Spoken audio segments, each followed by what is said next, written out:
Once upon a time, there was this raven.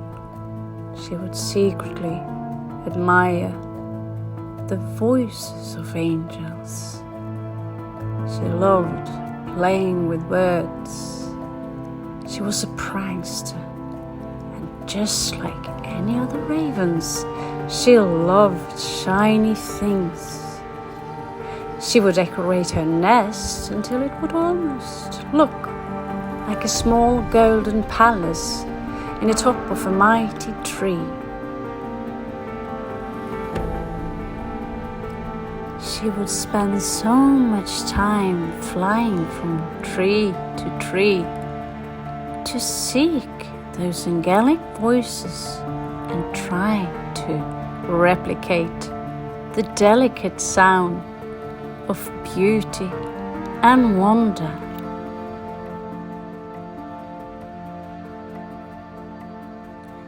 She had so many words, just like she would admire the mighty beauty of a snow-like swan. She would also desire to have this voice of an angel, no matter how much she tried. Only the noises Raven are known for came crippling out from her throat. And so often she appeared where men and women would reside. They would only but to be annoyed by her chatter and sometimes even throw rocks at her, as Raven was seen to be a very bad omen, a symbol of death, scavengers with messages from the underworld. One day she would meet another raven. He looked so mighty and proud with his giant beak raised in the air and eyes dark as the night. She would truly fall in love with his charm and wisdom of words. Together they would explore the world that was back in the day also known as Ia.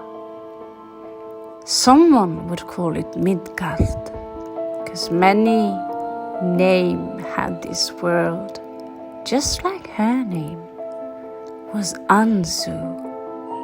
But little did she know about labels attached to anything. One day, AnZu would reveal to her beloved how much she desired to be beautiful as a swan with the voice of an angel. But her beloved was not only beautiful and charming, but arrogant as well. And he would very much keep AnZu all to himself and share her not with anything and anyone. His words was cruel, and her heart got shattered with pain and grief.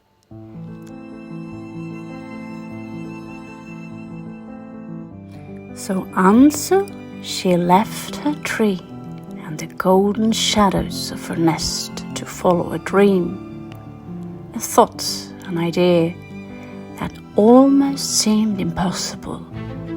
Fly she would to all the corners of Ia, of the mountains known as Shasta, also known as the home of Shiva. She would flee to the end of the world through forests of the dark until one day she would come to a land so cold and pale. It was frosty and it was dark. AnZu's frosty little body would crumble and shiver. Her eyes would grow pale until she was nothing but a pile of feathers and frost.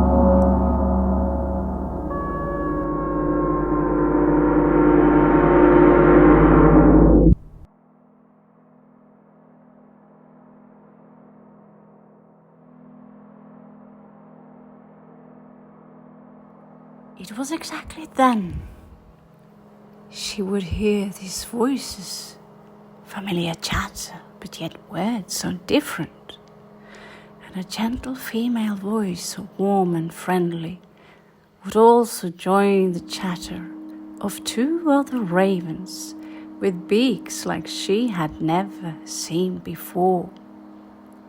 Two warm and gentle hands would lift her frozen tiny body up.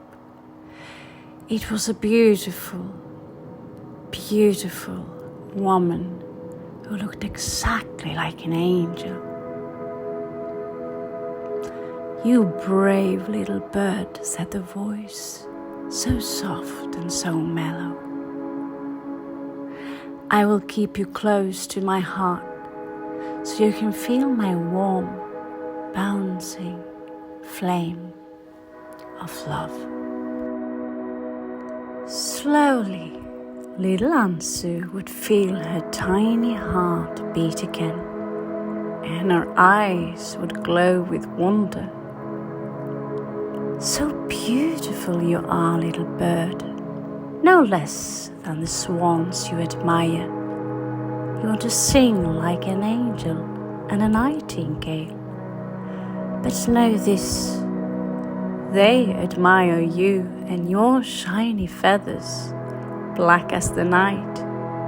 And just like they have voices of wonder, you too have the power of speech."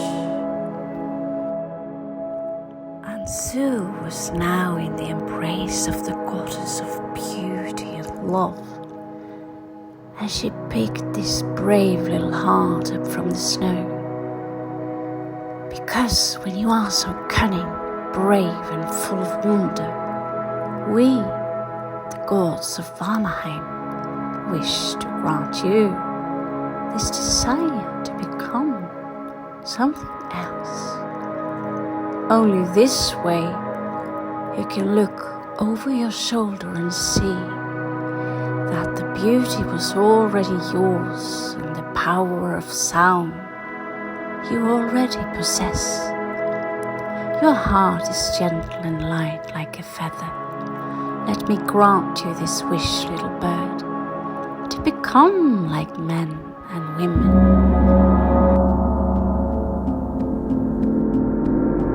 You will be pale as a swan, for this is the north.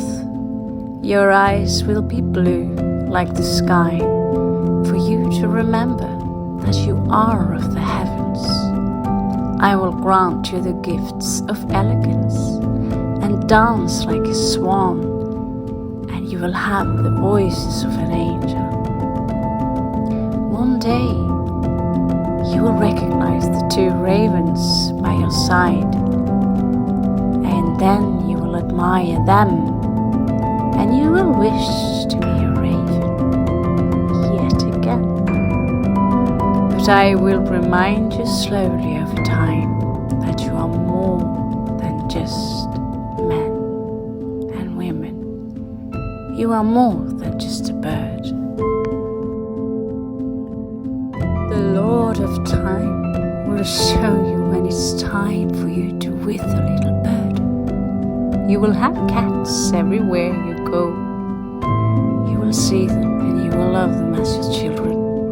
You will feed them, hold them and love them, because I am Goddess Freya. That will be your gift to me in return, because in every cat in this world it is my heart that beats, and the ravens by your side belongs to the one-eyed god. And so mote it be. She continued, and the little Raven AnZu was soon to be carried by a human female in her womb, a young girl of the north who herself forgot she was once a man and a horse, a warrior of bows and arrows, and her name would also start with an A and then continued with an N, because An means heaven and so shall you get your name from the moon in the heavens you shall carry. You will be born on the day of the moon, when it is all black and invisible in the sky. It will be a cold, frosty winter night, and you will resist birth, 'cause Ea is harsh and heavy. You will learn the pain of men and women until you recognize the lights of the pathless path. I have spoken.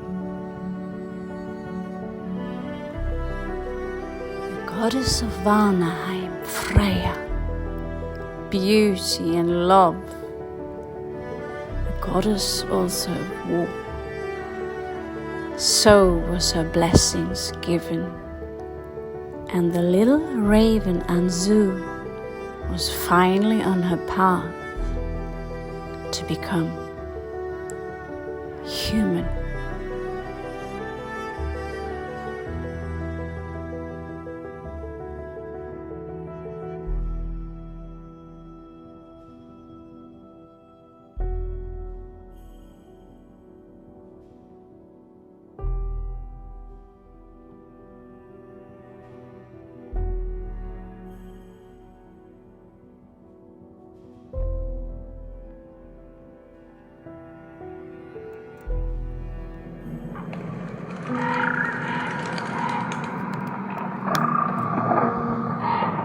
Once, upon a midnight dreary, while I pondered, weak and weary, over many a quaint and curious volume of forgotten lore,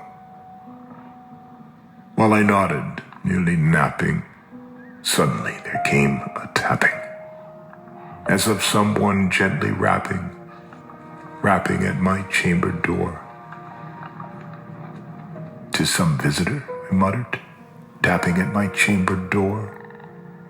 Only this and nothing more. Distinctly I remember. It was in the bleak December, and each separate dying ember wrought its ghost upon the floor. Eagerly I wished the morrow.